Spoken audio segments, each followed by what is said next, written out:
comparten su mucha experiencia, fortaleza y esperanza para nosotros. Todos bienvenidos, yo soy Bravo, yo soy un enfermo más de alcoholismo. Me da mucho gusto, compañeros, que vengamos todos a reunirnos con el objetivo de festejar. Esta es una fiesta, 21 años del Grupo Centro. Gracias, compañeros. Hoy vamos a agarrar parejo, compañeros, todos que me han invitado a hablar de la genética de las adicciones en general, independientemente de la adicción que esta tarde te traigan a nosotros. Compañeros, hace 3000 años, 1000 años antes de nuestra era, ya podíamos leer en los textos sagrados lo siguiente: ¿para quién será el dolor? ¿Para quién será la queja? ¿Para quién los ayes gemidos de dolor? ¿Para quién las heridas en balde? ¿Para quién lo amoratado de los ojos? Sino para todo aquel que se detiene mucho tiempo en la bebida, para aquel que va buscando la mezcla entre una bebida y otra. No mires a la copa cuando su color te seduce, porque por tu garganta resbalará fácilmente, mas al final como serpiente te morderá y te dará dolor. Tus ojos mirarán cosas extrañas y tu corazón hablará perversidades. Serás como el que está en la punta del mástil y dirás: me azotaron, pero no lo sentí, me golpearon, pero no me dolió. Y cuando despiertes, lo volverás nuevamente a buscar. Gracias, compañeros. Esta cita que acabo de repetir la escribió el sabio Salomón. La puedes leer en cualquier Biblia que tú tengas, seguramente tienes alguna escritura en tu casa. Este texto bíblico se llama ¿para quién será el dolor? ¿Para quién la queja? La escribió el sabio Salomón 1000 años antes de nuestra era cristiana. Procuro recordarla cada vez que me invitan a hablar de la genética de las adicciones, porque a pesar de que fue escrita hace 3000 años, me describe con toda claridad y de manera muy reciente, como si fuese escrito hoy en la mañana, el cuadro clínico que caracteriza al enfermo adicto. Dice: tus ojos mirarán cosas extrañas y tu corazón hablará perversidades. Pocas personas, compañeros, como el adicto activo, ven por todas partes moros con tranchetes. Como que mi mujer no se ha dado cuenta de la calidad de finísima persona que tiene por esposo. Como que mis compañeros en el trabajo, en el grupo, no se han dado cuenta de la calidad de finísima persona que tienen por compañero. Como que la vida se ha encargado de no reconocer los justos tributos que tiene la personalidad de este sujeto que les habla. Y tu corazón hablará perversidades, dice así el texto bíblico. Por cierto, lo pueden leer ahí en su texto bíblico. Se encuentra en el libro de los Proverbios, capítulo 23, versículo del 29 al 35. Ahí está esto que te acabo de decir. Yo no soy pastor, ni mucho menos, ando buscando un pastor, tampoco soy psicólogo, ando buscando uno, y tampoco soy enfermo alcohólico, y aquí me los encuentro a ustedes.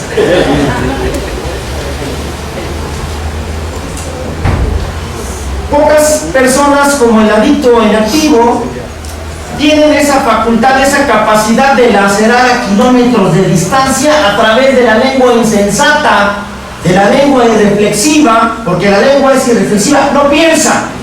Cuando menos te das cuenta, ya dañaste. ¿Y cómo te vas? Después de haber murmurado. Los textos sagrados, compañeros, señalan que la maldicencia no nada más es mentar la madre y andar ahí proferiendo una serie de insensateces, sino hay una variedad de maldicencia, compañeros, que es la murmuración.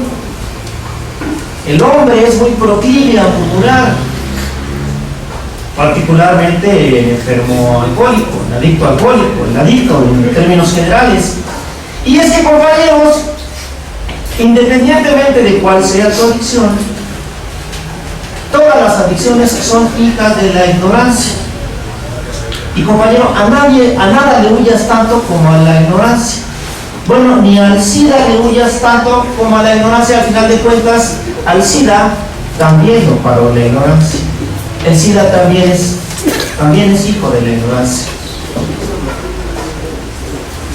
Bien, compañeros, me han invitado a platicar de este tema. Fíjense, compañeros, dice el libro azul: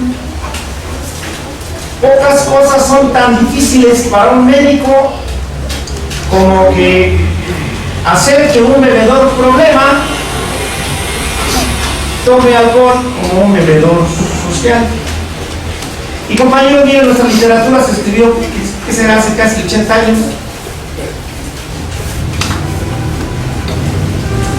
La Organización Mundial de la Salud en 1955 reconoce al alcoholismo como una enfermedad. 20 años después que Alcohólicos Anónimos. Alcohólicos Anónimos en 1935 ya estaba trabajando, ya estaba dando duro. La Organización Mundial de la Salud 20 años después como que empieza a decir: creo que tienen razón estos hombres, parece que sí se trata y parece que estamos ante una enfermedad. Le repito, compañeros, Alcohólicos Anónimos ya tenía 20 años en el andar. Por eso la medicina, compañeros, el día de hoy, la medicina y en términos generales las ciencias médicas reconocen humildemente que Alcohólicos Anónimos es la institución que tiene mayor experiencia en el manejo y en el tratamiento del alcoholismo y de las adicciones. Pero aquí hay que tener cuidado, compañeros. Alcohólicos Anónimos como institución, Alcohólicos Anónimos bien entendido. Porque también existe Alcohólicos Anónimos pésimamente entendido. Un servidor, y no nada más yo, ustedes también seguramente conocen muy buenos católicos, pero también conocen pésimos católicos. Conocen muy buenos hermanos cristianos, pero también pésimos hermanos cristianos. Conocemos buenos testigos de Jehová, buenos mormones, pésimos testigos de Jehová, pésimos mormones. ¿Y qué creen, compañeros? También hay muy buenos compañeros Alcohólicos Anónimos, pero ¿qué crees? También hay pésimos compañeros Alcohólicos Anónimos. Es muy sencillo, muy sencillo. ¿Cómo puedo yo saber, compañeros? El programa de Alcohólicos Anónimos es muy claro y es muy completo. Opera con 12 tradiciones, opera con 12 pasos, opera con 12 principios. No pretendas andar copiando porque nada más es un paso, o dos, o tres. Compañeros, son 12 tradiciones, también no es una, ni son dos. Son 12. Y así como los pasos son el programa de recuperación para el enfermote, las 12 tradiciones son el programa de recuperación para un grupo enfermo. También se pensó en la salud del grupo. Por eso nuestros fundadores escribieron las 12 tradiciones, no nada más están pintadas. Pero bueno, esto es algo de lo que hablaremos más tarde. Así que más me vale empezar ahora sí que por el principio. Dice la medicina, compañero, y las ciencias médicas: el nombre propio de tu enfermedad y de la mía, si tu problema es el alcohol, el nombre propio de nuestra enfermedad es síndrome de dependencia al alcohol. Si tú lo que te metes es cocaína, se llama síndrome de dependencia al tetrahidro, a la cocaína. Si lo que te metes es marihuana, se llama síndrome de dependencia al tetrahidrocannabinol. Nada más cambia el apellido, compañeros, nada más. Si tu problema son los solventes inhalantes, bueno, síndrome de dependencia a los inhalantes solventes. Si tu problema es tu mujer, ya sabes cuál es su nombre entonces. Porque quiero comentarte una cosa, compañeros, según veremos más adelante. Si tu problema es la neurosis, si eres un dependiente emocional, pues tu nombre, la enfermedad de tu nombre es síndrome de dependencia al afecto. Nada más, esa es la diferencia. Ahora bien, de una vez lo vamos aclarando. Dice la psiquiatría, a mí no me hagas caso, es más, mira, De todo lo que yo te diga a partir de este momento no me creas absolutamente nada. Mejorate como yo le hice cuando mis padrinos me dijeron, ¿sabes qué? Ve e investígalo. Y yo todavía ando allá afuera investigando, Por eso, compañero, yo quiero que aquí no me creas nada. Ve e investiga todo lo que escuches. No nada más esta tarde, lo que escuches aquí. Lo cierto, compañeros, es que el neurótico está tan enfermo como el adicto, según veremos un poquito después. La única diferencia entre el neurótico, el carente de afecto, aquel cuyo problemita es el afecto, a diferencia del alcohólico, a diferencia del adicto, el neurótico, compañeros, es un borracho económico, no necesita gastar para embriagarse, el neurótico ya está pedo. Muy bien, compañeros, entonces acuérdate, nada más cambia el nombre de nuestra enfermedad. ¿Cuál es tu adicción? Entonces se llama síndrome de dependencia a tu adicción. ¿Qué quiere decir esto, compañeros? Entonces que tú y yo tenemos un problema de la personalidad. Por eso nuestra literatura dice que nuestra enfermedad no es sino el resultado de problemas más profundos, y esos problemas más profundos son nuestras emociones. Dice la psiquiatría entonces, compañeros, que tú y yo tenemos una personalidad altamente adictiva. Por eso tú y yo nos tenemos que cuidar, compañero, nada más del agente adictivo, porque tú y yo, si tú naciste igual que yo, con una personalidad altamente adictiva, que te repito, más adelante vamos a ver en qué consiste, nada más andamos brincando, compañeros, de agente adictivo en agente adictivo, de agente adictivo en agente adictivo. Ya no bebo, pero ahora fumo que da gusto. Ya no fumo que da gusto, pero ahora me atarrago de Valium. Ya no me atarrago de Valium, pero ahora trago café como chacuaco. Ya no trago café como chacuaco, pero ahora trabajo con una bestia de carga. Ya no trabajo como este de carga, pero ahora me la paso abriendo y cerrando piedras. Y así, compañeros, hasta las náuseas. ¿Por qué, compañeros? Porque tú y yo tenemos una personalidad altamente adictiva. Ahora, ¿por qué? ¿Por qué esto es así? Compañeros, seguramente cuando llegaste a tu grupo, tus compañeros de muy buena voluntad te dijeron, por favor, siéntate y escucha que nosotros te vamos a decir ¿por qué padece usted una enfermedad? ¿Por qué usted está loco? Yo no sé si te lo dijeron, a mí sí me lo dijeron. Me dijeron, por favor, Pablo, siéntate, por favor, y escúchanos, porque usted está loco. Usted puede ser médico, usted puede ser maestro, usted puede ser profesor judicial, etcétera, etcétera. Lo único que no sabe usted es vivir allá afuera con rectitud. Yo intuía que mis compañeros en algo tenían razón. Había algo dentro de mí que me indicaba que efectivamente así era. Que yo no gozaba de cabal salud. Esta tarde, compañeros, si no es muy ambiciosa mi intención, trataré de explicar el porqué de tu locura, el porqué efectivamente tú y yo estamos locos, si es que padeces algún trastorno de la personalidad, a lo mejor estás muy sano. Seguramente cuando llegaste a tu grupo te dijeron también que padeces una enfermedad incurable. Que padeces una enfermedad incurable. Ahora bien, mis compañeros, a través de un acto de muy buena voluntad, empezaron a abordar esta tribuna y trataron de explicarte por qué estás loco, trataron de explicarte por qué es una enfermedad incurable. Te repito, a través de sus hechos, de la elocuencia de su historial, trataban de muy buena voluntad de explicarte la enfermedad, pero compañeros, no te explicaron la causa biológica de tu enfermedad. Esta tarde, si no te repito, muy deliciosa mi intención, trataré de dar respuesta a todas estas cuestiones. Y no porque lo diga yo, ya te dije, a mí no me creas nada. Ve e investígalo.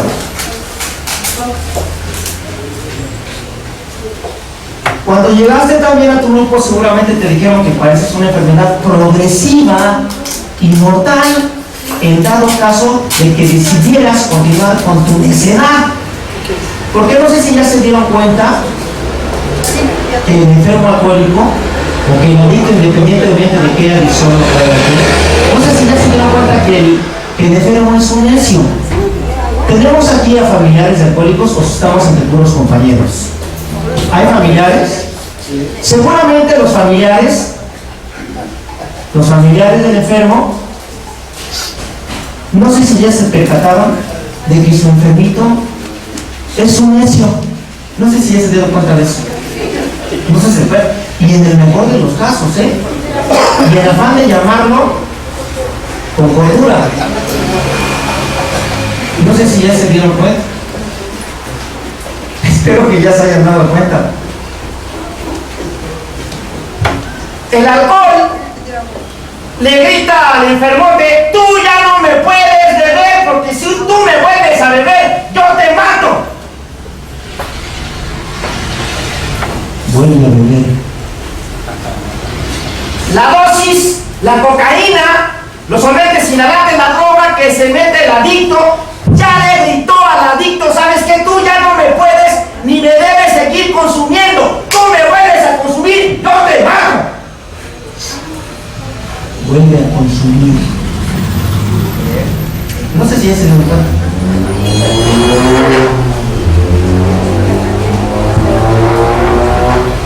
El neurótico recae a cada rato.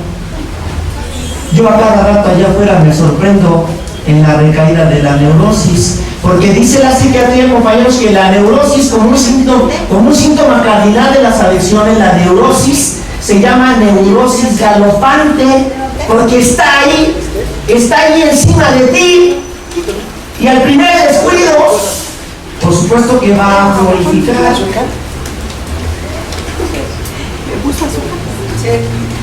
Bien, compañeros, entonces dijimos que no ha caracterizado el buen juicio al enfermo adicto. Entonces, familiar, no sé si ya te diste cuenta que tu enfermo es un necio. Todos sus actos le decían que ya no se podía drogar, que ya no debía ingerir alcohol, sin embargo lo continuaba haciendo. La adicción lo trascendía. Ahora yo no sé si te has dado cuenta, pero ahora son sus actos. Ahora ya no bebe, pero se la pasa borracho seco. A lo mejor tu familiar es la excepción, ante cual dice la literatura nos tendríamos que quitar el sombrero.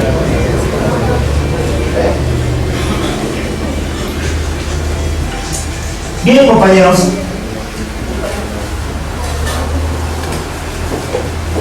la enfermedad de las adicciones, compañeros, te repito, independientemente de cuál sea tu adicción, dice la medicina que se trata de una enfermedad metabólica. ¿Qué quiere decir esto? Compañeros, la palabra metabolismo viene de la raíz griega manejo, la forma en que tu organismo maneja lo que le introduces. Eso quiere decir metabolismo, la forma en que tu organismo aprovecha, distribuye y elimina lo que tú le introduces. Todos los que estamos aquí, si nos tomamos un vaso de agua, en media hora la estamos orinando, porque tu organismo metaboliza o maneja correctamente el agua. Tomas agua, tu organismo la absorbe, la distribuye, aprovecha lo que tenga que aprovechar del agua y lo demás lo elimina. Ese es en el mejor de los casos, porque tu organismo, y el mío, te repito, metaboliza de manera correcta el agua. El mejor ejemplo que yo te puedo dar de una enfermedad metabólica es la diabetes. La diabetes también es una enfermedad metabólica. ¿Qué quiere decir esto? Que el diabético, su organismo del diabético tiene problemas para metabolizar o manejar correctamente los azúcares, los almidones. De tal manera que si un diabético el día de hoy se traga un gansito, como el organismo del diabético tiene problemas para manejar correctamente, para metabolizar correctamente el harina, los azúcares, el diabético el día de hoy puede caer en un coma diabético y adiós, mañana ya no la está contando, porque su organismo, te repito, tiene problemas para metabolizar o manejar correctamente el azúcar, los almidones. Por eso es que la diabetes es una enfermedad metabólica, una enfermedad del correcto manejo de los azúcares. Pues, ¿qué crees? El alcohólico tiene problemas su organismo para manejar correctamente el alcohol. Le pasa lo mismo que el diabético. Así como el diabético, si el día de hoy se traga unos gancitos, a lo mejor no se muere. ¿Y qué crees que le pasa a un alcohólico si se traga la primera el día de hoy? También a lo mejor mañana ya no nos la cuenta. O aquel adicto que se mete el día de hoy su dosis. El organismo del adicto también tiene problemas para manejar su cocaína, para manejar su toquecito, para manejar su alcoholzar, etcétera, etcétera. Ahora bien, ¿esto por qué es así? Porque, compañeros, en una cantina, como dice el ejemplo de nuestra literatura, de dos personas que se metan a tomar un trago, ¿por qué uno de ellos dos, después de tragarse dos tragos, dos copas, por qué se va a su casa de manera tan impune? Y el otro, ¿por qué se queda y no puede salir después de 2 semanas, si no es que se lo llevan al hospital? Y todavía lo llevan al hospital completamente lleno de mangueras y va defendiendo la botella en las mismas bravas de la muerte y la locura, diciéndoles a todos que son los 2 kilos de carnitas que se tragó ayer lo que le hizo daño. ¿Por qué esto es así? ¿Por qué, compañero, yo quise nada más poder tener la facultad de disfrutar de 1 o de 2 copas, pero por qué mi organismo no funciona como los borrachos? Porque quiero comentarte que son 2 cosas muy distintas, el borracho y el alcohólico. Son 2 cosas completamente, es más, no tienen que ver gran cosa una de la otra. El borracho tiene rasgos de alcohólico, pero son 2 cosas muy distintas. Todo aquel que tome alcohol se va a embriagar porque el alcohol intoxica, el alcohol no es lechita. Y si se toma la cantidad suficiente de alcohol se va a incurrir en una intoxicación etílica aguda, en una borrachera. Pero no todo el que se emborracha es alcohólico. Y además, si se emborracha muy seguido, podrá empezar a tener algunos rasgos por ahí alcoholicoides, pero a lo mejor ni siquiera es alcohólico. ¿Por qué aquel que tomó marihuana, que consumió marihuana, que consumió cocaína, que consumió solventes inhalantes, etcétera, etcétera, pudo dejarlos? Y ahorita vive bien, pero ¿por qué otro igual que él no pudo y necesita seguir consumiendo? Si no, siente que se muere. Te repito, compañeros, esta tarde, si no es muy ambiciosa mi intención, trataré de darle respuesta de acuerdo a lo que la ciencia tiene para indicarnos. Miren, compañeros, este tema que vamos a desarrollar en este momento es un poquito escabroso, particularmente la singular característica del adicto, que es un perfecto desconfiado, que no cree ni en su suegra y además hace bien en no creer en esa señora. El alcohólico, el adicto, compañeros, es salivoso. No le están preguntando su opinión y se siente con todo el derecho, con toda la autoridad de ir a decirles cómo es, etcétera, etcétera. Muy bien. Compañeros, nuestra enfermedad es una enfermedad se trata de una enfermedad de bioquímica cerebral, enfermedad de la mía, independientemente de cuál sea tu adicción. ¿Por qué unas personas generan dependencia a las sustancias o a las personas? Por cierto, hablando de los neuróticos, a mí no me hagas caso, ya te dije. Pero dice la psiquiatría que de todas las adicciones, compañeros, la que más apesta es la dependencia a una persona. Fíjense nada más. Dice la psiquiatría, a mí no me hagas caso. Dice la psiquiatría que de todas las dependencias que hay, la más apestosa, y que por eso se llama dependencia rastrera, es el depender de otra persona. Fíjense nada más. El alcoholiquín, el adictín, compañeros, que es un signo cardinal de la enfermedad, es que es un sujeto intensamente irresoluto, tiene una gran dificultad para tomar sus propias decisiones. Siempre le tiene que andar preguntando a su mamá, oye mamá, ¿cómo me queda esta corbata? A su novia, siempre le tiene que andar, y siempre tiene que andar buscando el espaldarazo de los demás en el grupo del padrino. Por cierto, más adelante me acuerdan de hablar de los padrinos.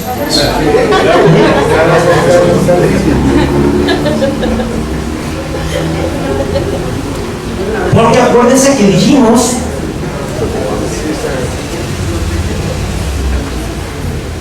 que hay buenos cristianos y pésimos cristianos.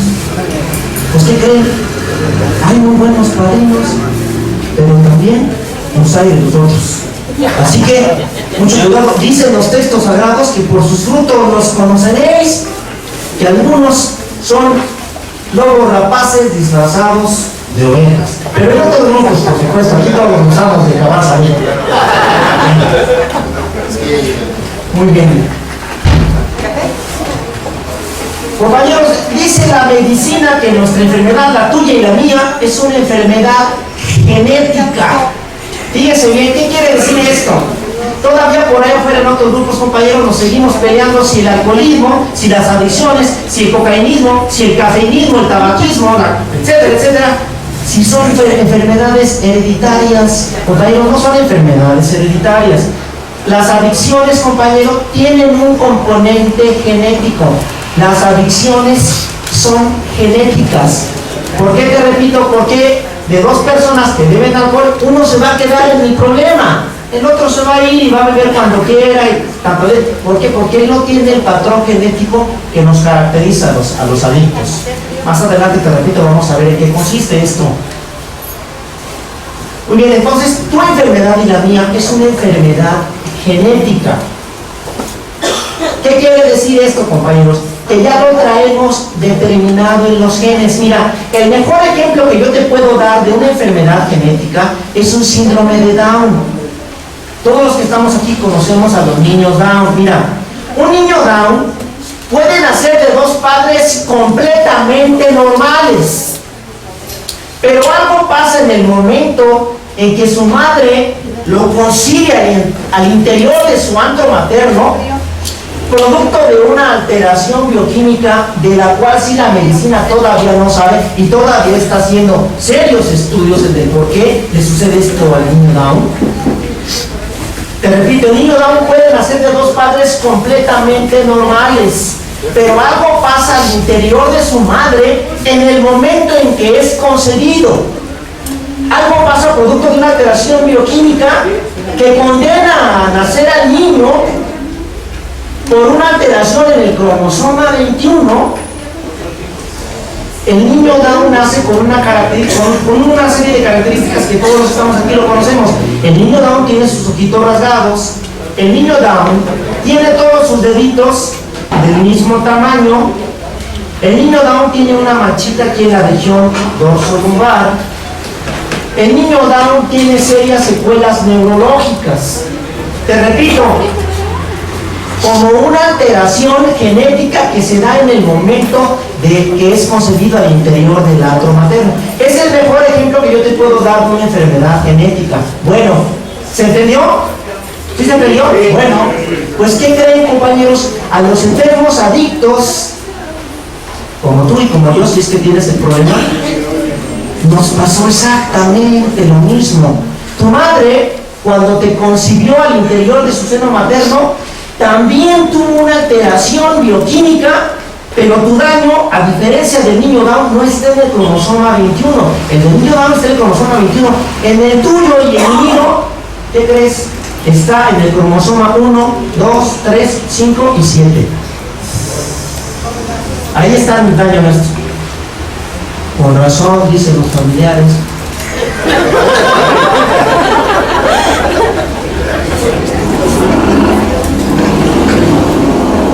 Ahora, vamos a explicar, compañeros, en qué consiste esa alteración bioquímica para que nos condene a ti y a mí a haber nacido con una personalidad que se llama altamente adictiva. Ese es el nombre propio en sí de nuestra enfermedad y que nos caracteriza y que nos hermana. Independientemente de qué te hayas metido tú Tú y yo padecemos, en términos generales, una enfermedad que se llama enfermedad de la personalidad altamente adictiva. Y ahí ya nos iguala a todos. Y ahí ya agarra pareja, la genética. Muy bien, compañeros, a los enfermos adictos, te repito, nacimos careciendo, fíjate bien, nacimos careciendo producto de esta alteración bioquímica que se da en el momento en que nuestra madre nos concibió en su seno. Tú y yo nacimos careciendo de una serie de enzimas, de una serie de sustancias químicas que hoy la medicina ya sabe que se llaman neurotransmisores. Así como el problema del niño Down, el cromosoma 21, ¿no? Que precisamente se llama trisomía 21. Nuestro problema, compañero, está en nuestra bioquímica cerebral. Tu cerebro y el mío, compañeros, no funciona como funciona allá afuera, los normaloides. Porque también los de allá afuera tienen que tener un nombre, un calificativo. Normaloides me parece bastante acertado.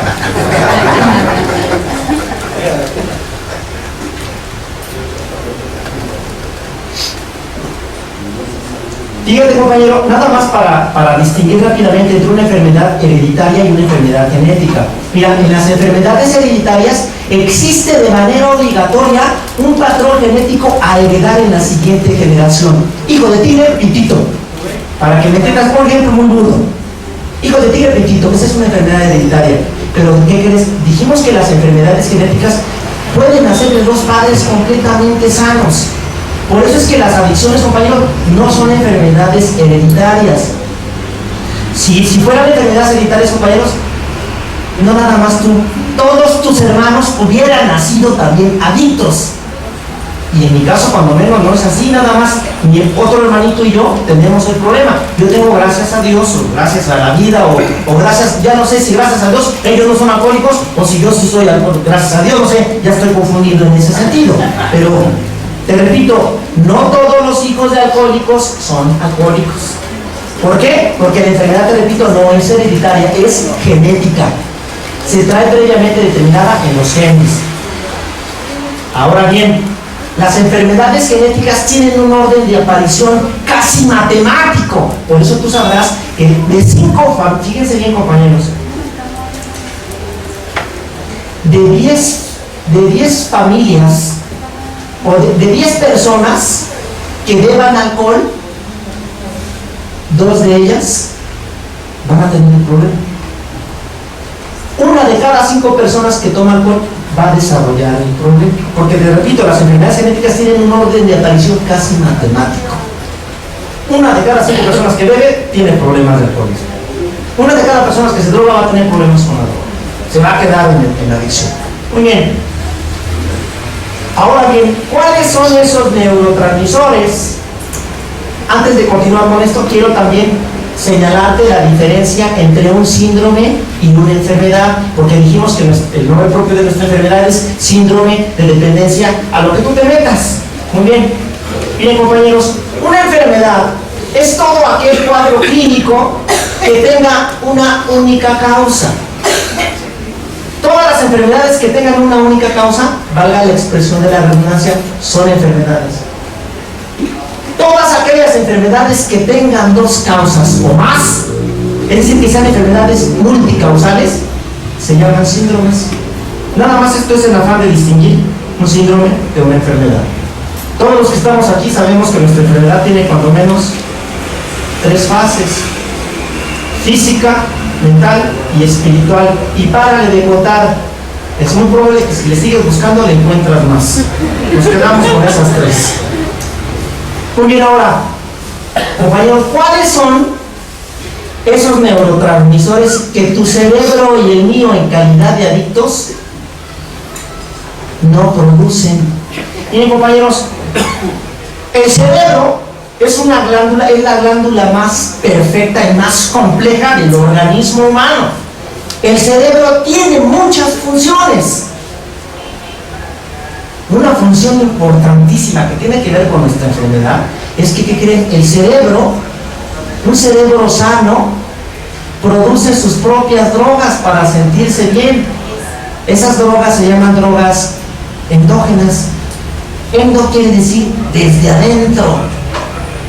Por eso el cerebro de los normales, produce sus propias drogas sin necesidad de tener que meterse nada.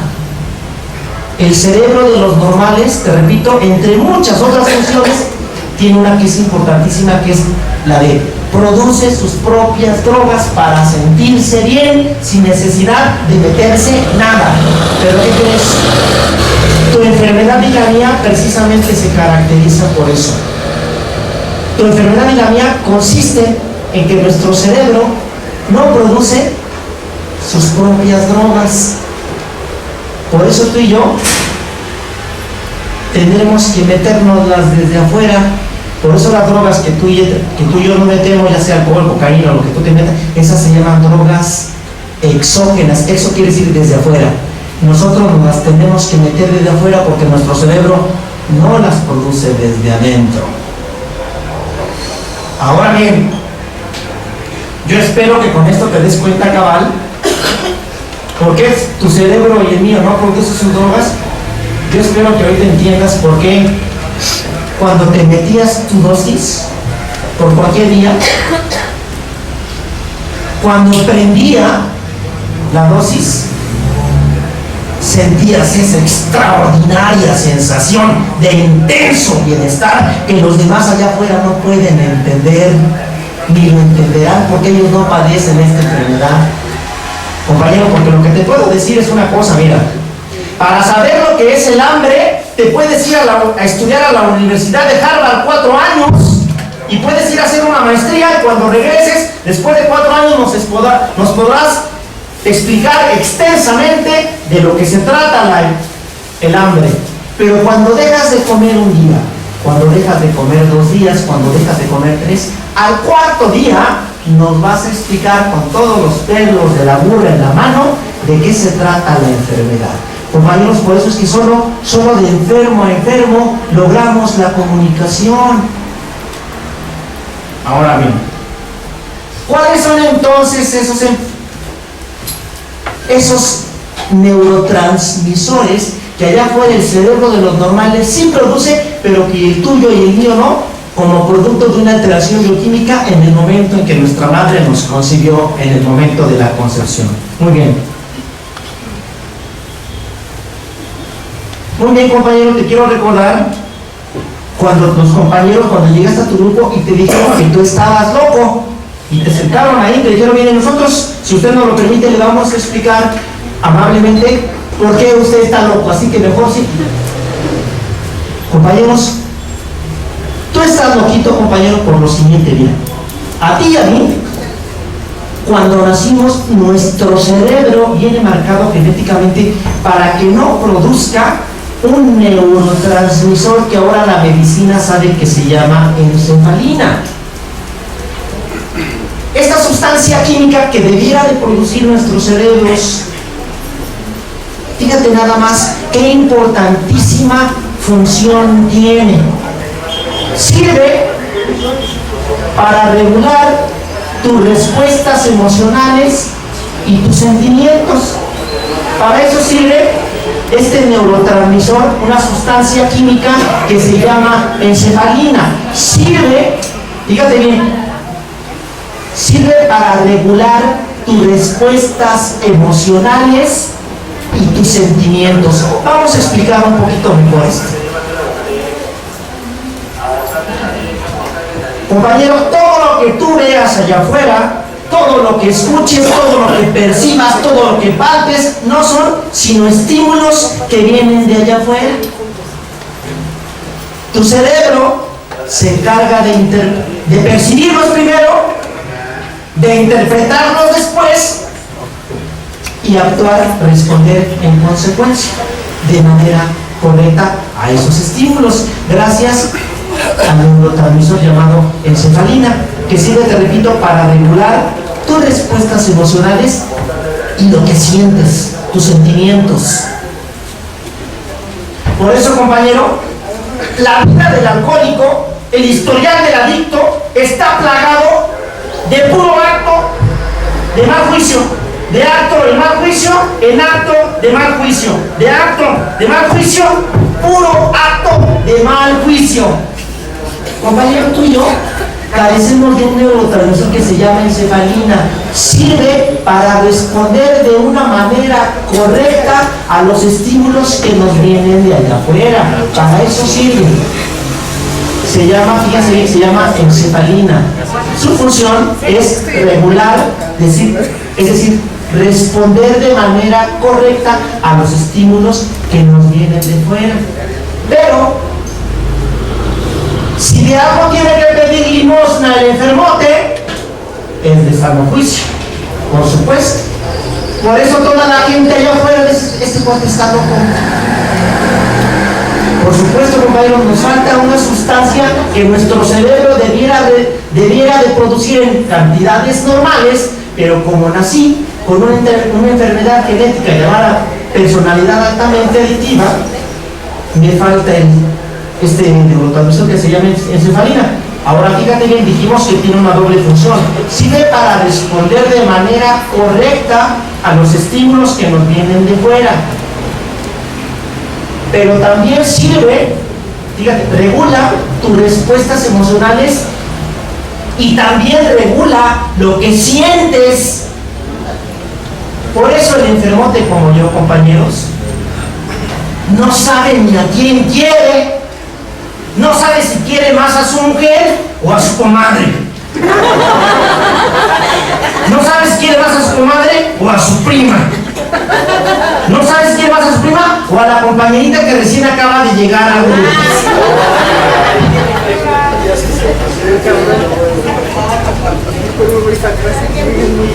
Fíjense, compañeros, qué importante es saber. Yo espero que ya te estés desenlozando. Tú no tienes la culpa, compañero. Tú naciste careciendo de una sustancia cerebral que se llama encefalina, que sirve para regular tus respuestas emocionales y lo que sientes. Sirve para que ames correctamente a tu mujer. Para eso sirve. Por eso el enfermote como yo, compañeros, el adicto, el marihuanillo, el alcoholicolín, el etcétera, etcétera. Por eso, compañeros, deja de amar a su mujer para irse a amar a la mujer ajena. Por eso deja de mantener a los hijos en el hogar para irse a mantener hijos ajenos. En otros grupos, ¿eh?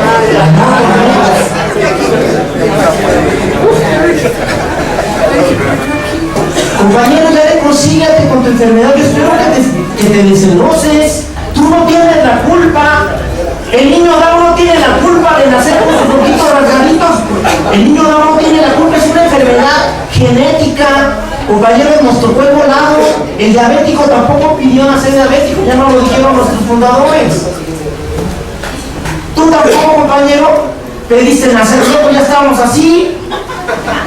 Y ahorita lo que nos resta, compañeros, es aprender en armonía a vivir con nuestra enfermedad. Pero primero necesito saber en qué consiste la biología de mi enfermedad. Si no, ¿de qué me estás hablando? A ver, no te entiendo. Primero necesitamos conocer, compañeros, la causa biologicista de nuestra enfermedad.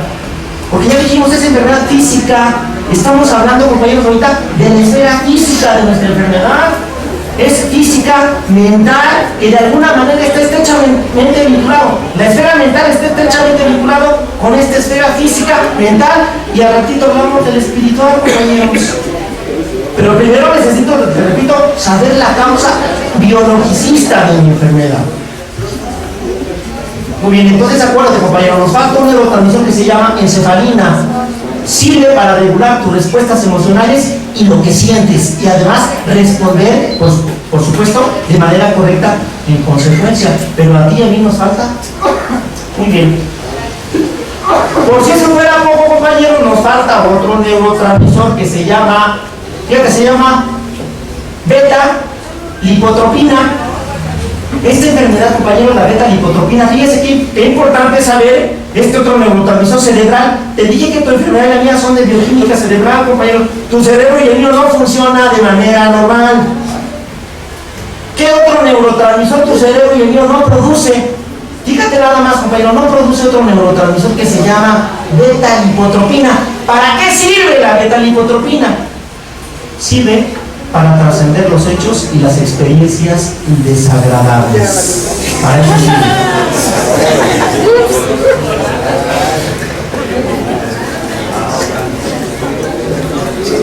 Dígame, sirve para trascender. ¿Qué quiere decir trascender los hechos y las experiencias desagradables?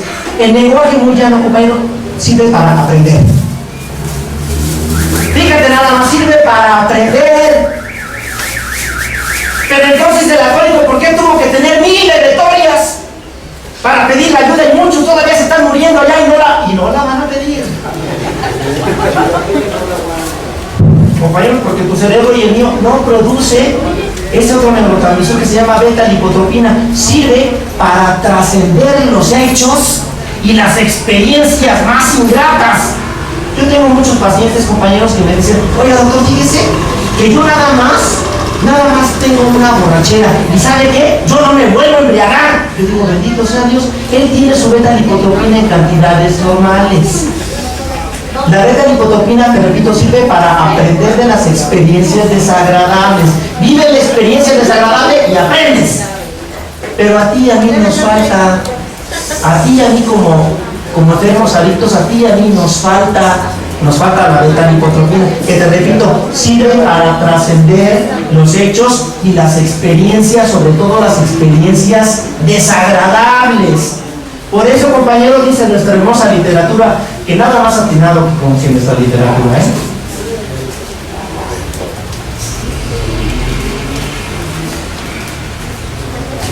Por eso, compañeros, fíjense, la beta-lipotropina sirve para trascender los hechos y las experiencias desagradables. Pero, compañeros, el enfermo adicto, la persona que carece de este neurotransmisor llamado beta-lipotropina, no aprende. Por eso, dice nuestra literatura, que nos regodean, el alcohólico, el adicto, se regodea en su propio dolor. Es un placer deforme. Y es que, fíjense, compañeros, el adicto tiene una capacidad extraordinaria para estarse lacerando con los recuerdos. ¿Cómo es posible, compañeros, que una persona de un acto que nada más cometió una vez, cada vez que lo recuerda, se lacera, se castiga y se está dando cada vez que se acuerda, y además hasta goza acordándose? Cualquier persona normal, cualquier persona que produzca su beta-lipotropina normal, compañeros, nada más vive la experiencia del error una vez, detecta, admite y corrige. Pero no le pides eso a un enfermote que no tiene la capacidad, te repito, de trascender los hechos y las experiencias desagradables. Una persona normal, compañeros, va caminando por la calle y si se tropieza, hace un acto en el camino, se detiene, levanta la piedra y la pone en la orilla del camino, porque sabe que mañana va a volver a pasar por ahí. Pero no le pidas eso a un adicto. Tiene problemas para trascender las experiencias y los hechos desagradables. Por eso dice la literatura: muchos tendrán que morir para que otros salvemos el cuero. Muchos no tuvieron la misma gracia, la misma bendición, compañero, que tú tienes, ¿eh? Entonces, compañero, acuérdate, ya van dos neurotransmisores. Nos falta, fíjate, nos falta encefalina, es un neurotransmisor que sirve para regular las respuestas emocionales y los sentimientos. Nos falta la beta-lipotropina, que sirve para trascender los hechos y las experiencias desagradables. Nos falta, compañero, producto de esa alteración bioquímica que te digo que adquirimos en el momento de nuestra concepción, nos falta otro neurotransmisor, compañeros, que se llama beta-endorfina. Fíjate bien, compañero, ese neurotransmisor que se llama beta-endorfina, ¿como a qué te suena, compañeros? Endorfina, como a droguita, ¿no? Acuérdense, compañero, miren, estamos hablando, yo empecé esta práctica diciendo que el cerebro tiene muchas funciones. Una de esas funciones importantísimas es que produce sus propias drogas. Estos neurotransmisores de los que te estoy hablando son drogas que se llaman drogas endógenas, porque una de dos, o las produce el cerebro o no las produce, y no hay forma de metérselas desde afuera. Por si estás pensando en dónde las venden y todo eso, tu cerebro o las produce o no las produce. Bien, compañero, tu cerebro y el mío tampoco produce otro neurotransmisor que se llama beta-endorfina. Fíjate bien, este neurotransmisor se llama endorfina precisamente porque tiene una estructura molecular muy parecida a la morfina. Ahora bien, fíjense, la morfina es una droga exógena que nada más se debiera de utilizar a nivel intrahospitalario, y que de hecho así se usa a nivel intrahospitalario para mitigar los dolores físicos más intensos, como son las quemaduras de segundo y de tercer grado. Fíjense, compañeros, el alcance que tiene la morfina como un potentísimo analgésico. Para eso se utiliza la morfina en el hospital, para mitigar el sufrimiento físico más intenso, como son las quemaduras de segundo y de tercer grado. Ahora bien, tu cerebro y el mío no produce una droga que es muy parecida a la morfina. Se llama beta-endorfina. ¿Y sabes para qué sirve? ¿Qué función tiene importantísima? Así como la morfina se encarga de mitigar el sufrimiento físico más intenso, la beta-endorfina sirve para mitigar el sufrimiento emocional. Pero a ti y a mí no nos funciona. Por eso es que el adicto, compañeros, por eso es que el alcohólico tiene una capacidad extraordinaria y le encanta estar sufriendo. Y sufre cada vez, y además le encanta. Y a cada rato le reprocha a su esposa: y no te acuerdas que se me ha olvidado cuando me engañaste allá en 1742, Y cada vez le encanta estarse recordando. Compañeros, tú y yo tenemos una capacidad extraordinaria nos encanta sufrir, somos hijos del caos, nos gusta la mala vida. Nos falta, compañeros, un neurotransmisor que se llama beta-endorfina, que sirve para mitigar el sufrimiento emocional. Tú y yo no lo tenemos. Por eso, compañeros, es que cualquier cosita a nosotros nos cala de una manera muy especial. Por eso, compañeros, allá Juan Pérez, allá afuera, gracias, mamá.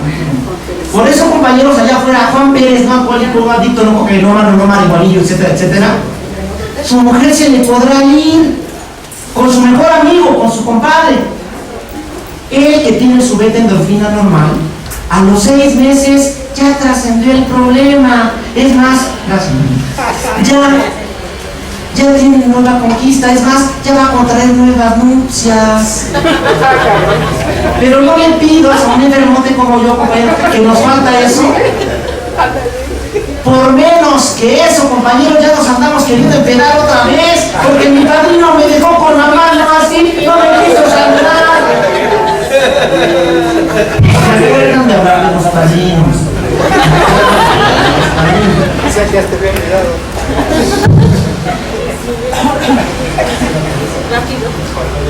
Fíjense, compañeros, nos falta otro neurotransmisor. ¿Cuánto llevamos? 3. Ya me lo terminamos, es un 73.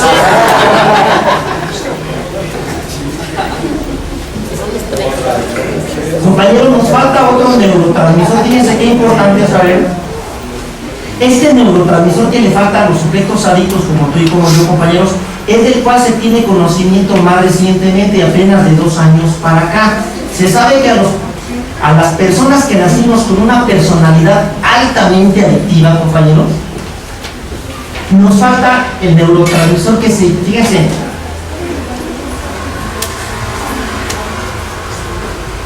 miren, compañeros, hace un momento preguntábamos por qué de 2 personas que se meten en las drogas, uno sí la libra y el otro se queda encadenado a la droga. ¿Por qué de dos personas que toman alcohol, uno se va a quedar bajo la influencia de la dependencia al alcohol? Compañeros, en el cerebro hay un sistema que se llama también circuito de la recompensa. Todas las drogas, compañeros, activan el circuito de la recompensa cerebral. ¿Qué es esto? Es la extraordinaria sensación de bienestar que generan las drogas al ponernos en contacto con ellas. Una persona, te repito, que no nace adicta, que no nace careciendo de estos neurotransmisores, prueba las drogas y demás, pero como su organismo de él también las produce, él no necesita tomar nada para sentirse bien, él se siente bien.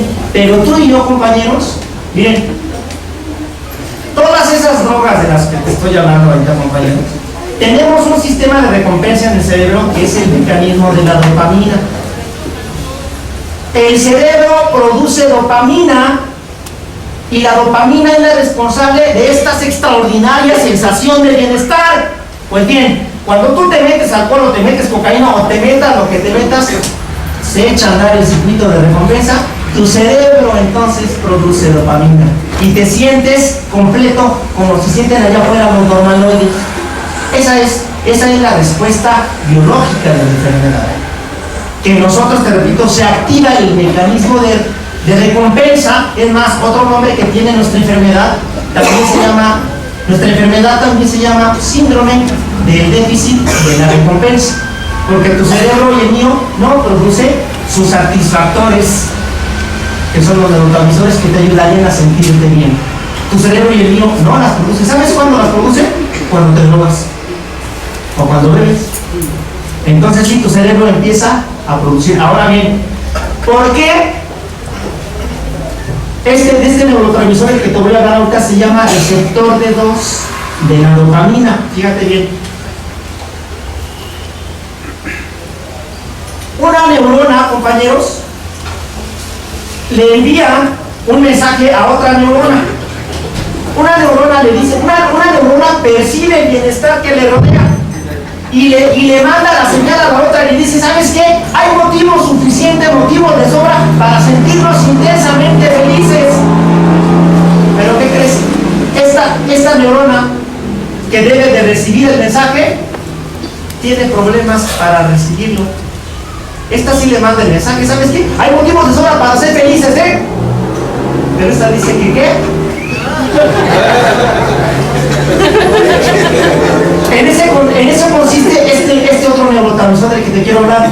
Se llama, tu cerebro y el mío no produce receptores D2 de la dopamina. Aunque tu cerebro tenga dopamina circulando, la neurona que debe de cacharlos no la cacha. Y fíjate que curiosamente la carencia de este neurotransmisor, receptor D2 de la dopamina, tiene una doble función. Este neuroreceptor, fíjate bien, sirve para percibir el bienestar que me rodea y disfrutar. Para eso sirve el receptor de dopamina D2. Fíjate bien, sirve para percibir el bienestar que me rodea y ser feliz. Pero a mí me falta. Por eso dicen en tu grupo que al alcohólico no le calienta ni una mentada de madre. Por eso el alcohólico, dicen en el grupo, puede estar en el Estadio Azteca completamente lleno y él se siente completamente solo. Más adelante me acuerdas de hablar de la soledad. Compañeros, a ti y a mí nos falta este neurotransmisor importantísimo. Se llama receptor D2 de la dopamina. Aunque tu cerebro tenga suficiente dopamina, no hay receptores que la cachen. Tu cerebro y el mío no produce este receptor de la dopamina, se llama receptor D2 de la dopamina. Y fíjense, compañeros, este receptor es el marcador genético de la enfermedad. Quiero comentarte que si tú eres neurótico, tal vez de donde estés diciendo, a mí no me pasa mucho lo que estás diciendo. Yo sí me puedo tomar 2 o 3 y a la cuarta o a la quinta ya no quiero, paro de beber. Quiero comentarte que si tú eres neurótico, hasta este momento te faltan todos los neurotransmisores de los que hemos estado hablando, excepto este del receptor de la dopamina, porque tiene una doble función. Fíjate, dijimos que tiene una doble función. Una función es la de percibir el bienestar que me rodea y ser feliz. La otra función importantísima de este receptor de 2 de la dopamina, y que te repito que es el marcador genético de los adictos y de los alcohólicos. La carencia de este receptor de 2 de la dopamina es el responsable de que en el organismo del enfermo se ponga en marcha un mecanismo de reacción en cadena que consiste en que tras la ingesta de un primer trago o tras la ingesta de la primera dosis se pone en marcha un mecanismo de reacción en cadena que me condena a seguir ingiriendo, que me condena a seguir consumiendo y que me condena a seguir bebiendo después de que me tomé la primera. Algo pasa en mi organismo producto de esa, te repito, esa carencia de ese neurotransmisor llamado receptor D2 de la dopamina. La carencia de ese neurotransmisor me condena a seguir bebiendo una vez que me he tragado la primera copa. Yo nada más quería tomarme una, pero como mi cerebro no produce receptores D2 de la dopamina, es responsable de que en mi organismo se ponga en marcha una necesidad imperiosa de seguir bebiendo después de que me he tragado la primera dosis o de que me he metido la primera copa, lo que sea, por la carencia de este receptor D2 de la dopamina. Por eso te repito, este es el marcador genético que determina la genética de la enfermedad del alcoholismo, de las adicciones. Una vez que me tomo la primera, se pone en marcha, te repito, el organismo, algo pasa que me condena a una necesidad imperiosa de tomarme la siguiente copa. Esa siguiente copa genera una necesidad imperiosa biológica de tomarme una tercera y así hasta las náuseas. Y ya no puedo parar. En eso consiste la causa biológica de las enfermedades de las adicciones. Te repito, tal vez tú seas neurótico, tal vez tú tienes tu receptor de dopamina D2 en cantidades normales, por eso a la quinta copa tú dices, ¿sabes qué? Ya no quiero. ¿No tienes pinole? ¿No tienes capirotada? Se me tomó una malteada.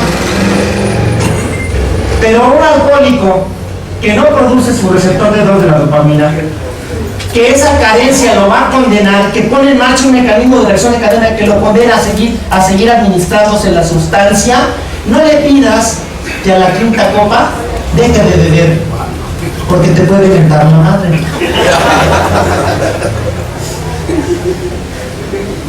Ahora bien, a los neuróticos, te repito, les faltan exactamente los mismos neurotransmisores de los que hemos hablado aquí, excepto el neurotransmisor de 2 de la dopamina.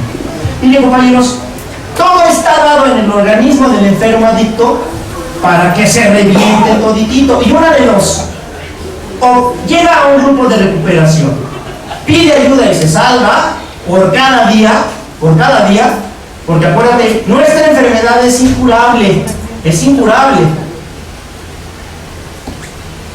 ¿Tú creerías que es curable el síndrome de Down?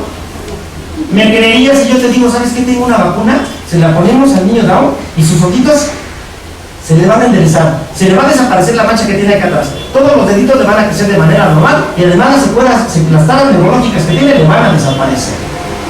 ¿Me creerías? ¿Por qué tú crees que puede haber una vacuna para el alcoholismo, para las adicciones, si es una enfermedad genética tan parecida al niño Down? Hasta el día de hoy no hay una vacuna, compañeros, para las adicciones, por si estabas albergando la posibilidad de que algún día, en algún lugar, podrías beber allá afuera como los normaloides, compañeros, ya sabes, estás en toda la libertad de ir a vivir la experiencia y que nos la vengas a compartir si te da chance. Miren, compañeros, todo está dado en el organismo del enfermo adicto para que se reviente toditito. Como una complicación de esta carencia de los neurotransmisores de los que estamos hablando, existe también otra carencia de otro neurotransmisor que se llama dinorfinas. Las dinorfinas son precisamente las células que tenemos en el estómago y que son las encargadas de absorberse el alcohol o de absorberse tu motita o lo que tú te metas. Son las endorfinas. Haz de cuenta que esas son las células adictas. Esas células son las responsables de que al otro día te despiertes con un malestar general envidiable. Por eso el otro día estás así. Y por eso las dinorfinas te dicen: Braulio, ayer me diste de tragar alcohol, ahora aunque no quieras, échale. Por eso, compañeros, fíjense cómo, como por arte de magia, cuando te la curabas, esa extraña sensación de malestar como que desaparecía, pero nada más al principio. Ya nada más al principio, ya después te diste cuenta que no podías vivir ni con alcohol, ni sin él, ni sin tu droga, ni sin ella, ni sin tu mujer, ni sin ella, no. Miren, compañeros, podemos continuar hablando de la genética de nuestras enfermedades, pero me gustaría tocar la esfera espiritual. ¿A qué horas terminamos, perdón? Al cuarto palazo. Perfecto. Tenemos tiempo, bien. Muy bien. Esto no sería Alcohólicos Anónimos si no damos la perla, ¿no? Claro. Muy bien. Compañero, dice la psiquiatría, a mí no me hagas caso, ya te dije. Dice la psiquiatría, compañeros, que tú y yo padecemos de una enfermedad genética incurable, que solo la podemos controlar por cada día. Por eso, compañeros, tú y yo tenemos la necesidad de recordar, de tener presente por cada 24 horas que mi enfermedad nada más es una bestia, una fiera que tengo aquí echada a mi lado, controlada por cada 24 horas. Si el día de hoy me descuido, esa bestia se puede despertar aullando, vociferando y al pedo otra vez, o al consumo otra vez. De ahí la importancia, compañeros, de tú y yo estar siempre con nuestras dos antenitas bien abiertas, compañeros, muy alertas a lo que pasa en nuestro interior. Acuérdate, compañero, tú y yo padecemos la carencia de estos neurotransmisores. La encefalina sirve para regular tus emociones, tus respuestas emocionales. Y si hoy en día estás mal parado, ya sabemos lo que va a pasar.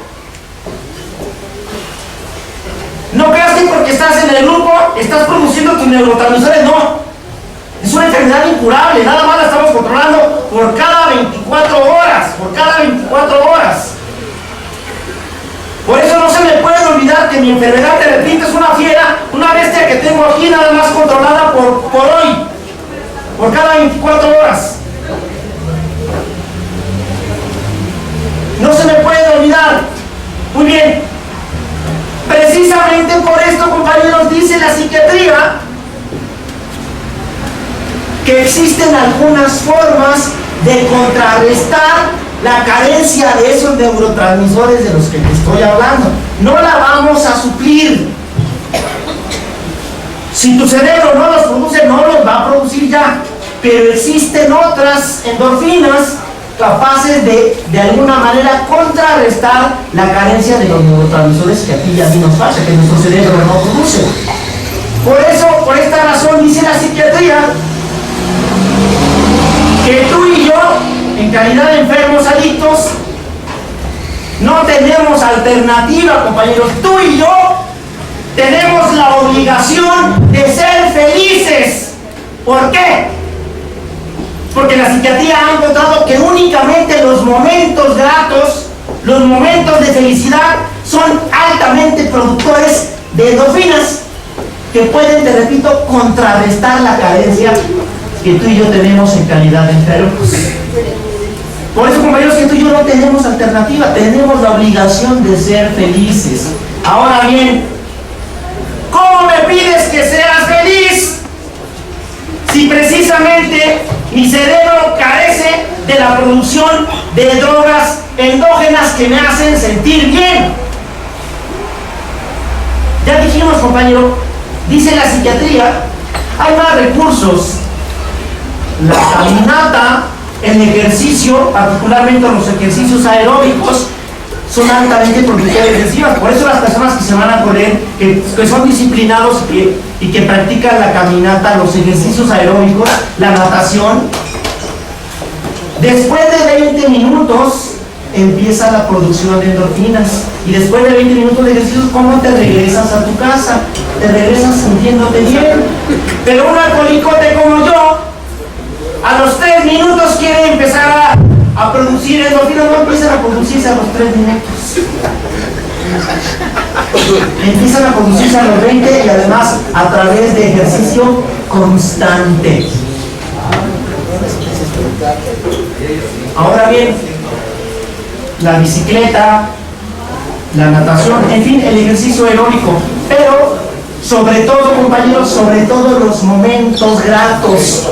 Por eso es que la psiquiatría, compañeros, subraya mucho la importancia de que tú y yo no tenemos alternativa, tenemos la obligación de procurar los momentos gratos, de ser felices.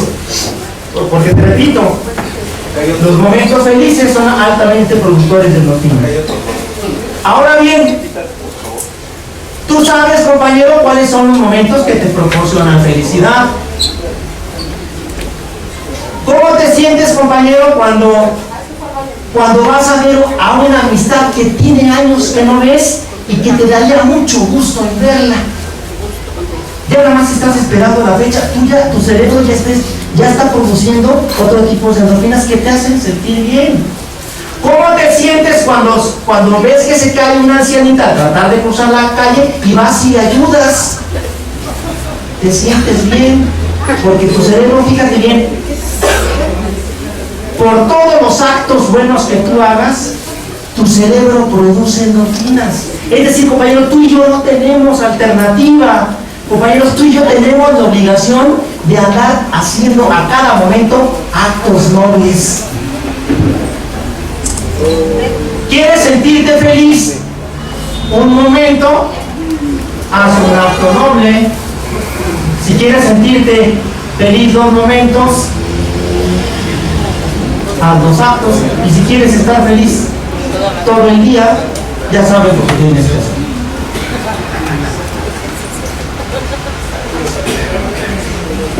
Muy bien, compañero. Ahora bien, ¿qué otra opción tenemos nosotros? Compañeros, estar recordándonos y por supuesto haciendo algo. ¿Cuáles son los aspectos de mi vida que me desagradan? ¿Qué actos de mi vida no me gustan? ¿Qué no me gusta hacer? Pues te repito, tú tienes la obligación de ser feliz. Tienes la obligación de rascarle, de buscarle qué es lo que no te satisface. Y para esto, compañeros, tendremos también que echarle mano de todos aquellos aspectos negativos de nuestra existencia, de todas aquellas actitudes de negativismo, de pesadez por parte nuestra. Una característica fundamental, compañeros, de los adictos es que tienen un carácter de pesimismo. Fíjense bien, compañeros. Dicen las personas que saben de relaciones interpersonales que tienes cuando menos 4 años esforzándote de manera intensa en ser lo que eres el día de hoy. De tal manera que si tú quieres saber cómo estarás dentro de 4 años, fíjate cómo piensas el día de hoy. Por lo pronto, el día de hoy yo te traigo 2 noticias calientitas. La primera es que te vas a morir.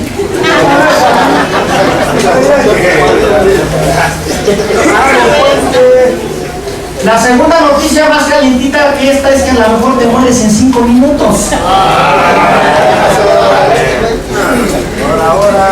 Todas las personas que tengan corazón, y me refiero al corazón físico, se pueden infartar. Y se pueden infartar en cualquier momento, particularmente cuando no hacen ejercicio y que se la pasan fumando y tragando carnitas, etcétera, etcétera. Así que entonces no sé por qué nos sorprenden.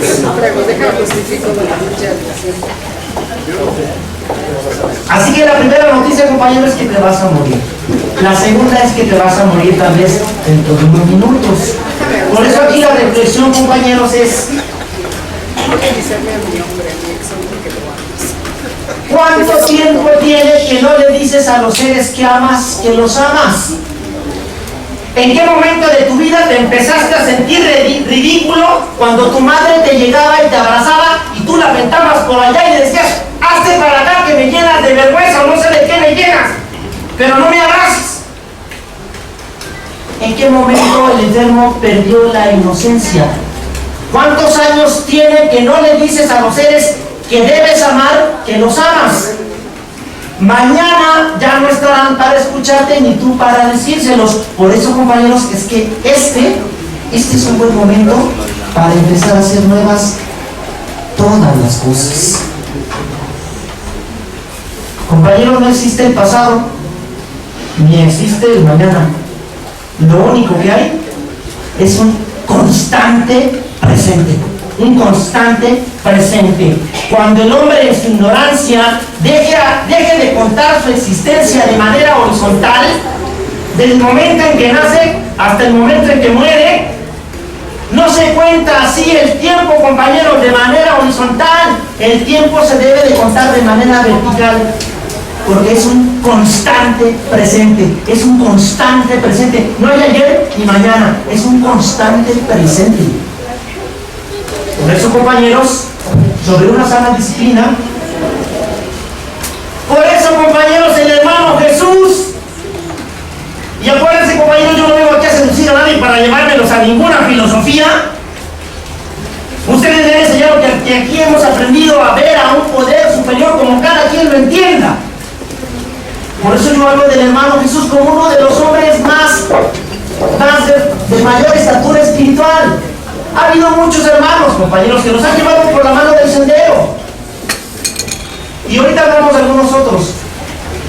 Pero por eso el hermano Jesús decía, fíjense bien, decía feliz, compañeros, decía: bienaventurados aquí y ahora. Porque el maestro sabía, compañeros, que no se puede ser. ¿Qué quiere decir bienaventurados? ¿Quiere decir felices? ¿Qué les parece si somos felices ahorita, compañeros? Pero ¿saben que hay que ser felices aquí y ahora? El maestro sabía, compañeros, que no se puede ser feliz en ningún otro lugar y en ningún otro momento, porque no existe. No existe otro lugar, no existe otro momento, no existe ayer ni mañana. Lo único que existe es aquí y ahora. Por eso el maestro, compañeros, en su hermosísima oración del monte, inicia de esta manera. La oración, el sermón del monte, lo inicia de esta manera: bienaventurados aquí y ahora. Porque el maestro, le repito, sabía que no se puede ser felices en ninguna otra parte ni en ningún otro momento. Hablemos, compañeros, dijimos que hay más. Hay otros hombres que nos precedieron, compañeros, y que son de una estatura espiritual considerable. Por ejemplo, tenemos a Krishnamurti, por ejemplo, compañeros, allá por fines del siglo XVIII, a finales del siglo XVIII, existió un personaje, compañeros, extraordinariamente flacucho, muy delgadito, extremadamente delgado, que desde los 10 años de edad, compañeros, dio muestras de una estatura espiritual impresionante. En aquellas épocas, compañeros, existía una religión llamada Teosofía o Hermandad Blanca. Esa religión, compañeros, también estaban esperando a su Mesías. Los dirigentes de esa comunidad, compañeros, de la Hermandad Blanca, descubrieron en Krishnamurti, esta criatura de 10 años escasos, que tenía una estatura espiritual avanzada. Dijeron: este es el Mesías que estamos esperando, cultivémoslo. Y fíjense, compañeros, que los líderes de la Hermandad Blanca, de la Teosofía, llevaron a Krishnamurti con los maestros más grandes del oriente, de la India. Llevaron a Krishnamurti desde los 10 años de edad, y Krishnamurti se cultivó 20 años allá con los mejores maestros del Medio Oriente. De tal manera, compañeros, que ya se imaginarán la estatura espiritual de Krishnamurti a los 30 años de edad. Me repito, si desde su más tierna infancia dio muestras de una estatura espiritual considerable y luego 20 años más educado por los mejores maestros de la India, los mejores gurús del Medio Oriente, fíjense compañeros que cuando quisieron entronizar a Krishnamurti porque era el Mesías que estaban esperando, había algo más de 30,000 almas ahí presentes. Fíjense bien, iban a entronizar a Krishnamurti y entregarle el trono. Era el Mesías que habían estado esperando. Y fíjense compañeros, dijimos que me acordaran de platicar de los padrinos. De la soledad. A los buenos padrinos, compañeros, en donde se siente, el buen padrino en donde se siente, en cualquier rincón en que se siente, el buen padrino se nota. ¿Pero qué creen? El mal padrino también en donde se siente se nota. También en donde se siente el mal padrino. También se siente, se nota. Dicen los textos sagrados, por sus frutos los conoceréis. Fíjense compañeros, en otras sectas, el chicacón con 20 seguidores le dice a su comunidad, ¿qué creen? Dios me habló. Por eso luego en algunos grupos sale el chicacón diciendo, compañeros, Dios me habló. Miren compañeros, en aquella ocasión cuando le iban a entregar el trono a Krishnamurti, hasta adelante estaban todos los padrinos de la hermandad blanca. Y todos, que hable Krishnamurti, es nuestro Mesías, etcétera, etcétera. Todos querían que Krishnamurti, que era el Mesías, les dirigiera unas palabras.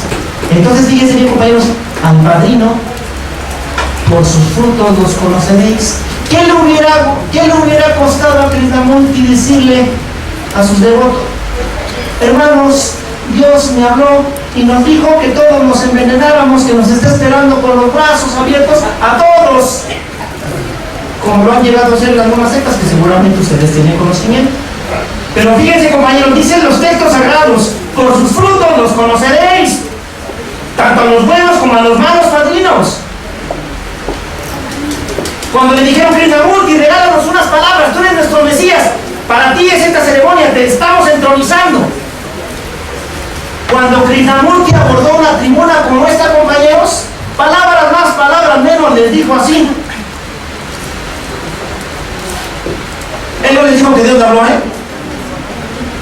les dijo, Dios es la tierra sin rutas. No es posible llegar a Dios a través de ninguna religión oficialmente establecida. Dios es el gran desconocido.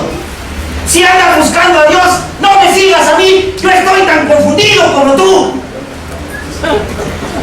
Fíjense nada, ¿saben qué sintieron los padrinos de hasta adelante?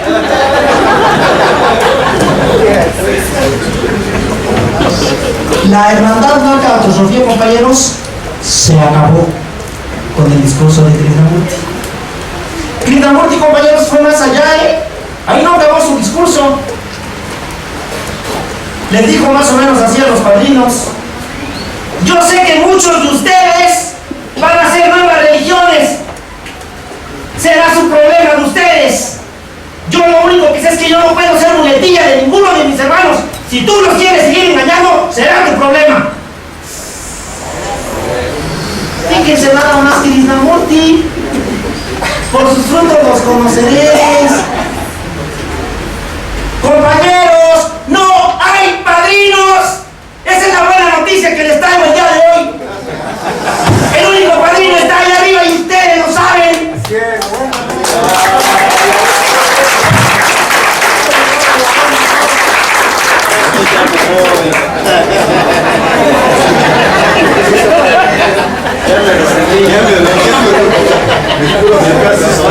Por eso yo les digo, aquí vengo corriendo. Me acaban de echar de allá también. Ya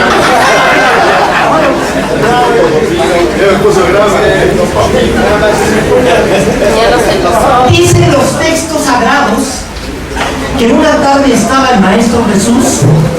con esa serenidad que lo caracterizó, una tarde el Maestro Jesús estaba escribiendo algo con una varita de madera, con una varita, un pedazo de una rama de árbol que traía en las manos. Estaba escribiendo algo, cuando de repente se empezó a escuchar una muchedumbre que cada vez estaba más cerca de él, y más cerca, hasta que se postraron enfrente de él y le dijeron: Maestro, sabemos que tú eres un hombre santo. Hemos sorprendido a esta mujer en adulterio. Nuestras leyes dicen que debe de morir apedreada. Maestro, tú eres un hombre santo. ¿Tú qué dices? Fíjense nada más, compañeros. Fíjense nada más. Los textos sagrados, algunos estudiosos de los textos sagrados dicen que el Maestro sabiamente dijo: aquel que esté libre de pecado, que arroje la primera piedra. Pero ¿qué quieren, compañeros? Hay gente seria, estudiosa de los textos sagrados, y dicen que el Maestro no dijo eso. Hay gente que de veras estudia, que se la pasa leyendo los textos sagrados. Dicen estas gentes que estaba el Maestro en la tarde muy sereno, con la serenidad que lo caracterizaba, escribiendo algo en la arena, que entonces empezó a escuchar una muchedumbre que cada vez estaba más cerca, y cuando se postraron delante de él le dijeron: Señor, sabemos que tú eres un hombre santo. Hemos sorprendido a esta mujer en adulterio. Nuestras leyes dicen que debe de morir apedreada. Tú, Señor, ¿qué dices? Dicen algunos estudiosos, compañeros, que el Maestro no dijo: aquel que esté libre de pecado tire la primera piedra.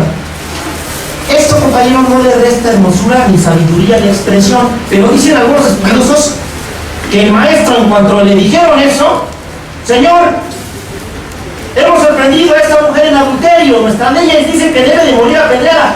Maestro, sabemos que tú eres un hombre santo. ¿Tú qué dices? Dicen algunos estudiosos que el Maestro, cuando escuchó esto, empezó a ver a todo y a cada uno de los presentes que estaban acusando, de izquierda a derecha, uno por uno los fue viendo a todos. Y que ya cuando vio a los presentes, con la varita que traía entre las manos, algo empezó a escribir en la arena. Los textos sagrados no dicen que escribió. Lo que sí dicen es que conforme iba escribiendo, poco a poco los presentes se iban yendo. Como que el Maestro sabía los cuartos y quintos pasos de todos los presentes, y conforme iba escribiendo, todos uno a uno se fueron yendo, que empezando por los padrinos.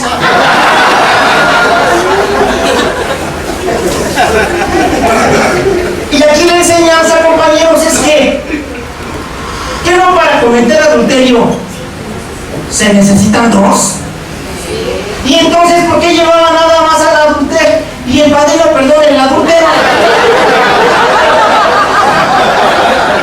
que estaba apadrinando allá la gallinita.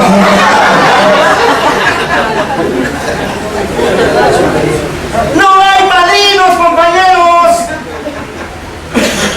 Bienaventurados aquí, ahora no hay padrinos. El padrino de padrinos está allá. Es esa voz pequeñita, pequeñita, que te hace sentir pequeñito, pequeñito cuando la estás regando. No hay otro padrino. No hay más padrino. Tu corazón tiene forma de Dios y no puede ser llenado más que con su presencia. No puede ser llenado ni con la presencia de tu esposa, de tus hijos, de tu amante, porque no me digas que no tienes. Si me dices que no tienes, no te creo. Y si de veras no tienes, hermano, de la que te estás perdiendo.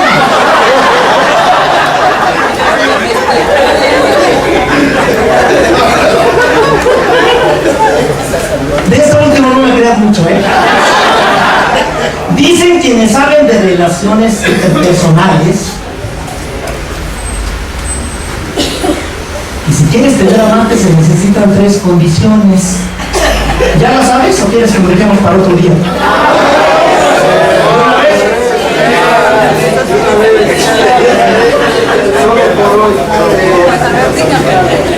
Dicen quienes saben de relaciones interpersonales, dice la psiquiatría, compañero, a mí no me hagas caso. Dice la psiquiatría que el mejor de los encuentros es el colchonazo.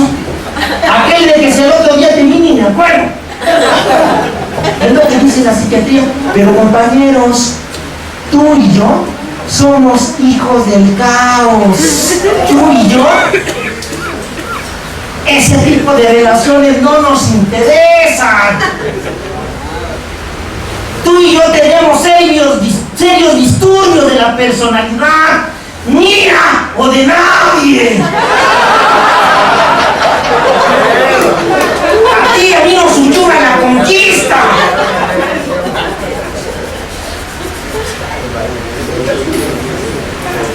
Tú y yo somos así, compañeros, por eso es que tú y yo no servimos para esto.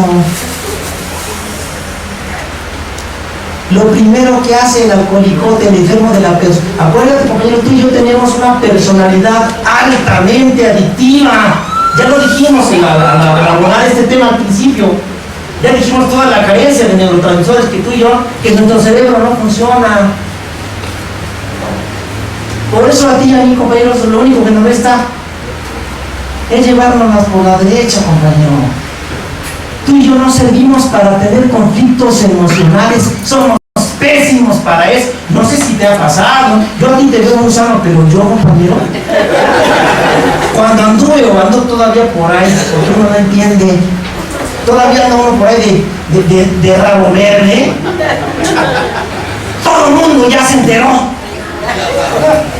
Somos pésimos actores, compañero, no lo puedes ocultar. Tienes más o menos la cara así, mira.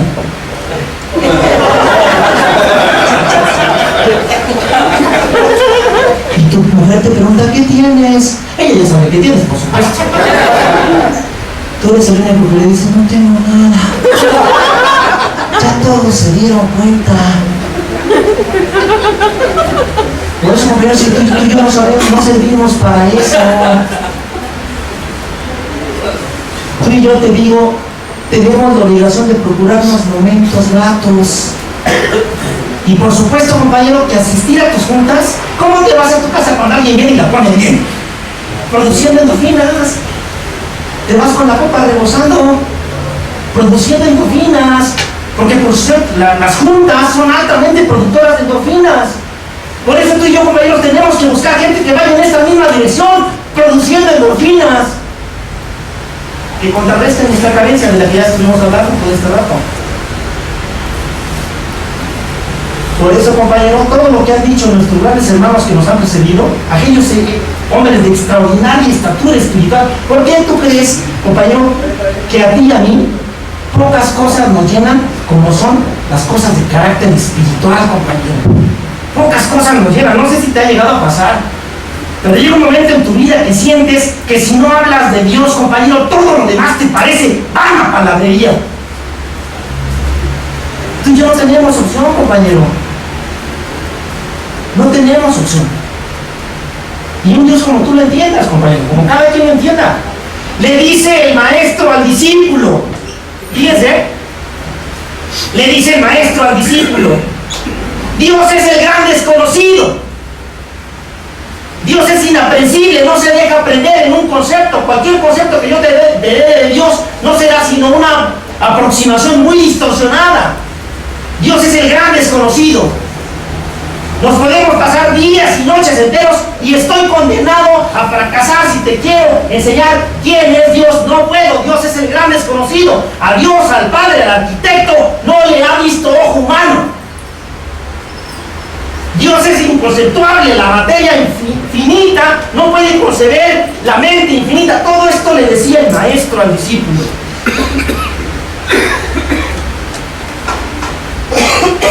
Y le dice el discípulo, Señor, entonces, si como tú dices, Dios es el gran desconocido, cualquier cosa que me puedas decir de Él no será sino una aproximación muy distorsionada. Si Dios es inaprensible, inconceptuable, maestro, le dice el discípulo, entonces, ¿por qué hablas tanto de Dios? Le dice el maestro, yo también te voy a hacer otra pregunta. Dice, dime, ¿por qué canta el pájaro? Y tras unos momentos de reflexión profunda, el alumno le dice: maestro, no sé por qué canta el pájaro. Le dice el maestro: el pájaro canta no porque tenga algo que decir. El pájaro canta porque tiene un canto que expresar. ¿Y sabes qué, compañero? Así es tu corazón y así es el mío. Te repito, tiene forma de Dios y no lo puedes llenar con nada excepto con su presencia. Por eso, compañero, tarde o temprano todos los caminos llevan a Dios. Tarde o temprano tendrás que hablar de Dios. Yo por eso les digo a mis compañeros en los grupos a los que me hacen favor de invitar: permítanse ustedes hablar de Dios, compañero, porque creo que nada más le permiten hablar de Dios a los que venimos aquí. Y si algún hermano tuyo de grupo se empieza a hablar de Dios, no lo bajan de diosero, etcétera, etcétera. Los textos sagrados, compañero, Dios, como tú lo entiendas, compañero, te ha hecho una serie de promesas. Y sabes qué, compañero, Él es un caballero. No porque tú las desconozcas, pues Él de todos modos te las cumple. Por eso dice ahí: donde dos o más se congregan en mi nombre, estoy yo en medio de ellos. No dice estoy a un lado, estoy atrás, los estoy esperando afuera, no dice eso. Dice: donde dos o más se congregan en mi nombre, ahí estoy yo en medio. Por eso, compañera, fíjate bien, siente su bendita presencia en este momento. Estamos congregados en su nombre. Siente su presencia.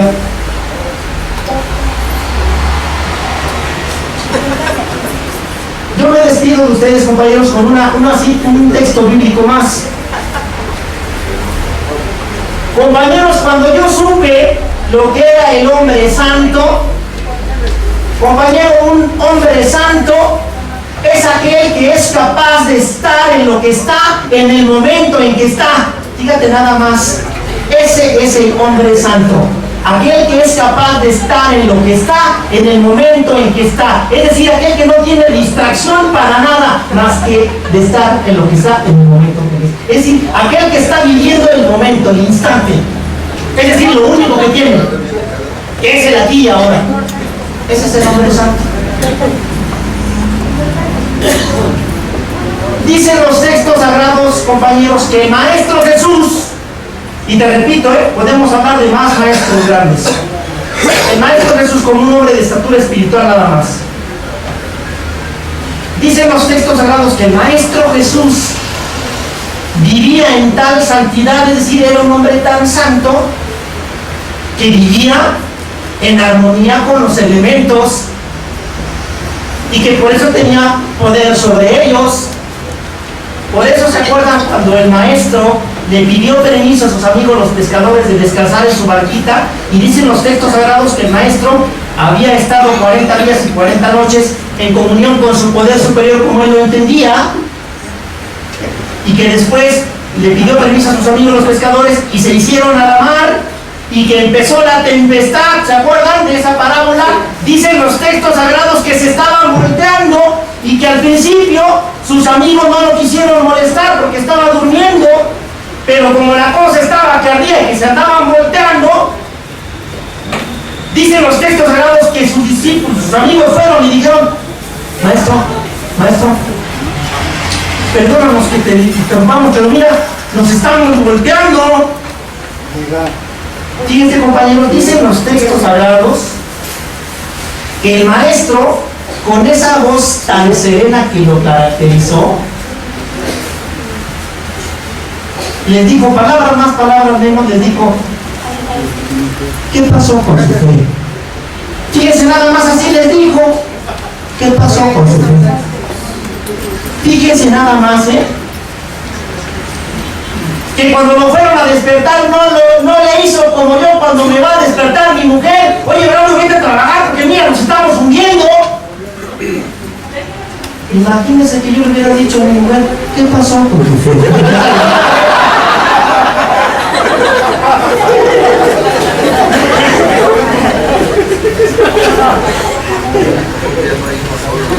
Pero Porque el maestro les dijo así, ¿qué pasó con su fe? Porque, compañeros, el maestro tenía la seguridad de que si ellos hubieran tenido fe, también pudieron tener la facultad que él tuvo. Dicen los textos sagrados que el maestro era un hombre que vivía en tal santidad con los elementos que tenía influencia sobre ellos y que por eso reprendió a la mar y le dijo, mar, serénate. Yo no sé hasta dónde tú lo creas, ¿cierto? Pero los textos dicen que la mar se serenó y que por eso decían en el pueblo, pero ¿quién es este hombre que a la mar reprende y los vientos le obedecen? Compañero, era sencillamente un hombre que siempre estaba dispuesto a hacer la voluntad de su poder superior como él lo entendía, no como yo, que transo con mi poder superior. Le digo, está bien, señor, él te va una rienda de mi vida y él tira para allá y yo tiro para acá. El tercer paso dice, estuvimos enteramente dispuestos a entregar nuestra vida y nuestra voluntad. No dice, estuvimos mediocremente dispuestos como yo lo hago. El tercer paso dice, estuvimos enteramente dispuestos. Por eso, compañeros, al final del capítulo 5 del libro azul, por eso dice, los resultados de este programa están en razón directa de su honestidad. Así dice, si usted es honesto, dice, los resultados serán productivos. Si su honestidad es precaria, los resultados serán precarios. Muy bien, compañeros, me despido con esto. Dicen los textos sagrados que el maestro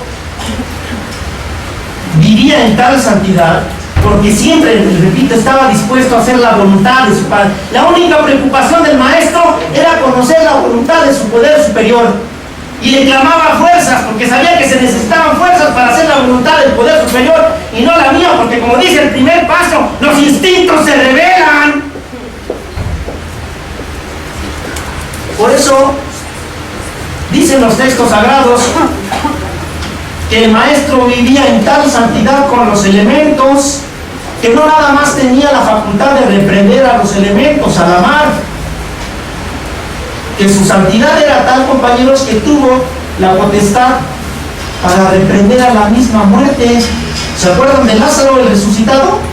Dicen los textos sagrados, compañero, que las hermanas de Lázaro le dijeron, Señor, hace 4 días te mandamos llamar, si tú hubieras estado aquí, mi hermano no se muere. Compañeros, eso se llama fe. Ellas tenían la seguridad de que si su maestro hubiera estado ahí, su hermano no se muere.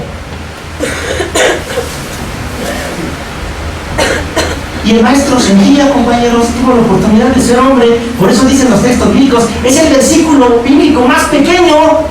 El versículo más pequeño de la Biblia dice, Jesús lloró. Jesús un tiempo se crió con la familia de Lázaro, era un hermano más de Marta y de María y de Lázaro, eran sus hermanos, vivió con ellos, lo sentía. Por eso le dolió la muerte de Lázaro. Por eso dijo el maestro, llévenme, ¿dónde está Lázaro? Ordenó que quitaran la piedra. Dicen los textos sagrados que se puso en disposición el maestro con su poder superior como él lo entendía. Que algo oró, algo clamó al Señor, se puso en disposición con él y después de esa plegaria dicen que tuvo la facultad, dicen los textos sagrados que tuvo la facultad para reprender a la muerte, que le dijo, muerte, cállate, Lázaro, sal. Yo no sé, compañero, hasta dónde tú creas que esto es metáfora o es mentira, pero los textos sagrados dicen que Lázaro salió. Por eso, compañero, yo no sé si es verdad o es mentira. Lo único que sé es que en esa noche profundamente oscura en que te encontrabas en tu lecho de agonía, completamente muerto, hasta ahí llegó la mano profundamente misericordiosa de Dios como tú lo entiendas. Y no dijo Lázaro, te llamó por tu nombre y te dijo, levántate, vete a tu grupo y diles a los demás lo que el amor que yo te tengo ha hecho por ti. Por eso, compañero, esta noche no tenías una cita conmigo, no tenías una cita con los coordinadores, con tu compañero que está atrás, él está a un lado. Esta noche, compañero, tenías una cita con tu poder superior, como tú lo entiendas. Siente su bendita presencia, compañero, está aquí, siéntela.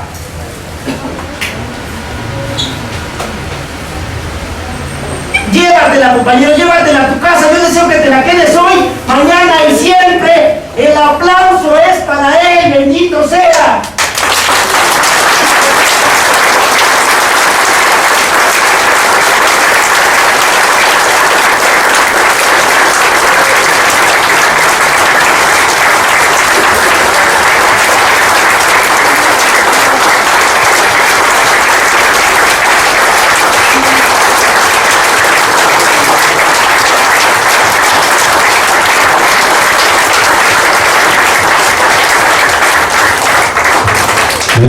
Antes de dar las gracias al compañero por su excelente compartimiento, vamos a pasar a una séptima tradición. Escuchamos que tenga